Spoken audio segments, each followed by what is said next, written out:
بسم اللہ الرحمن الرحیم وآیۃ لہم واو تو آپ نے ہونٹوں کی گلائی سے ادا کرنا ہے۔ میں اپنی ہر ویڈیو میں آپ کو بتاتی ہوں کہ واو کو آپ نے ہونٹوں کی مکمل گلائی سے ادا کرنا ہے۔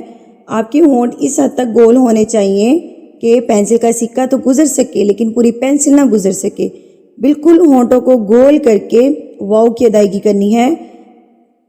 آپ کے اگر واو کی ادائیگی کرتے وقت آپ کے جو اوپر والے دانت نیچے والے ہونٹ کے ساتھ لگتے ہیں تو آپ واو کی ادائیگی غلط کرتے ہیں۔ واو نہیں ہے، یہ واو ہے، بالکل ہونٹوں کی گلائی سے ادا ہوگا واو۔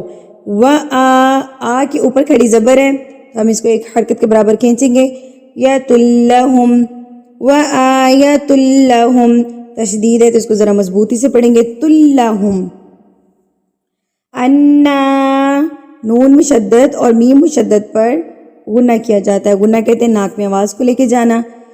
آپ نے نون کی آواز کو ناک میں ایک حرکت کے برابر جو ہے وہ ناک میں روک کے رکھنا ہے، اس کو کہتے ہیں غنہ۔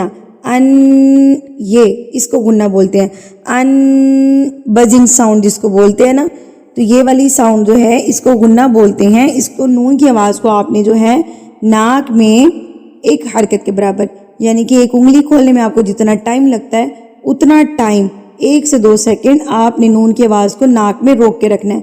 انا، یہاں پر دیکھیں کہ نون کے اوپر زبر ہے اور زبر کے بعد الف ہے، تو یہ کیا ہوا؟ الف مدہ کہلائے گا۔ اس کو ہم نے ایک حرکت کے برابر کھینچنا ہے۔ ہم اس کو کیسے پڑھیں گے؟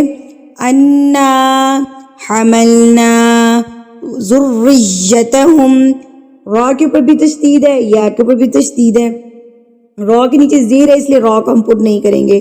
ذریتہم، ذریتہم فی الفلک المشحون، پیش کے بعد واو ساکن ہے، اس کا مطلب ہے یہ واو مدہ کہلائے گا، تو اس کو بھی ہم نے ایک حرکت کے برابر کھینچ کے پڑھنا ہے۔ اب ہم اس آیت کو پورا پڑھ لیتے ہیں۔ وآیۃ لہم انا حملنا ذریتہم فی الفلک المشحون۔ میں سانس توڑ توڑ کے اس لیے پڑھتی ہوں کہ آپ لوگ میرے پیچھے پیچھے اس کو ریوائز کیا کریں اپنے سبق کی پریکٹس کرنے کے لیے، اس لیے میں تھوڑا سا اسپیس دیتی ہوں، تھوڑا سا ٹائم دیتی ہوں کہ آپ اس کے پیچھے ریوائز کر کے اپنے سبق کی جو ہے وہ پریکٹس کر سکیں۔ اگلی آیت پہ چلتے ہیں۔ وَخَلَقْنَا، خالق، خا کو آپ نے پر کر کے پڑھنا ہے، حروف مستعلیہ میں سے ہے۔ قاف پر ہو کے بھی پڑھے گا، ساتھ میں اس پہ قلقلہ بھی ہوگا۔ قلقلہ کہتے ہیں تھرتھراہٹ کو، لفظ کو مار کے یعنی کہ ہلا کے۔ آپ نے اس قاف کو جو ہے نا، اس قاف پہ آواز کو روکنا نہیں ہے، خلق نہیں کرنا، خلق غلط ہے، خلق، لام کو قاف کے اوپر مار کے پڑھنا ہے، لق، لق، ٹھیک ہے، خلق۔ قلقلہ کریں گے، قلقلہ کہتے ہیں 5 حروف پر قلقلہ ہوتا ہے، قاف، طا، با، جیم، دال۔ جب یہ 5 حروف ساکن ہو یعنی کہ ان کے اوپر یہ والی علامت ہو یا یہ وقف کی صورت میں ہو تو ان پر ہم کیا کریں گے؟ قلقلہ کریں گے، یعنی کہ ہم ان کو ہلا کے پڑھیں گے۔ وَخَلَقْنَا لَهُم مِّن مِّثْلِهِ، میم مشدد غنہ کریں گے، غنہ صرف 2 پہ ہی ہوتا ہے، نون مشدد اور میم مشدد، تو آپ اس کو یہاں پہ غنہ کریں گے۔ مِن مِّثْلِهِ، ہاں کڑی زیر ہی ہے، اس کو ہم ایک حرکت کے برابر کھینچ کے پڑھیں گے۔ ما یرکبون، را کو ہم نے پر کرنا ہے زبر کے ساتھ۔ اب را یہاں پہ ساکن ہے تو پہلے والے حرف پہ دیکھیے کون سی علامت ہے، تو یا کے اوپر زبر ہے تو را آٹومیٹکلی پر پڑھا جائے گا۔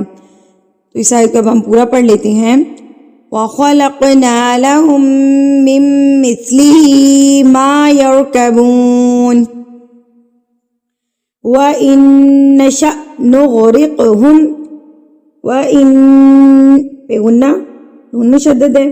اب آگے یہاں پر غور کیجئے گا، الف کے اوپر جب یہ علامت آ جائے، یہ ہمارے پاس الف ہے یہ والا، ٹھیک ہے، اس کے اوپر دیکھیے یہ جزم کی علامت ہے، یہ والی علامت ہے۔ اب جب الف کے اوپر یہ جزم کی علامت آ جاتی ہے تو آپ نے اس کو جھٹکا دے کے پڑھنا ہوتا ہے، یعنی کہ اس سے پہلے جو لفظ آ رہا ہے نا اس کو آپ جھٹکا دیں گے۔ شین کے بعد یہ والا الف آیا ہے نا جزم والا، تو اس کو آپ جھٹکا دے کے پڑھیں گے۔ کیسے پڑھیں گے؟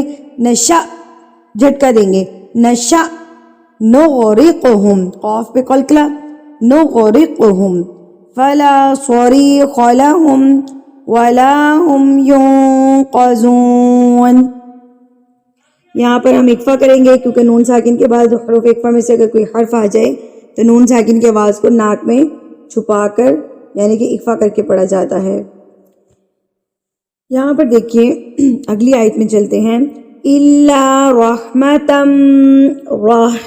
میں نے بتایا کہ را کے اوپر جب زبر آ جاتی ہے تو را کو پر کر کے پڑھا جاتا ہے. تو یہاں پہ آپ را کو پر کر کے پڑھیں گے. رحمتم منا. میم مشدد اور نون مشدد اکٹھے آ گئے ہیں تو دونوں پہ گناہ ہوگا. رحمتم منا ومتاعا الی حین. الہ کو آپ نے ایک حرکت کے برابر کھینچنا ہے کیونکہ اس کے اوپر کون سی کھڑی زبر ہے. الی حین.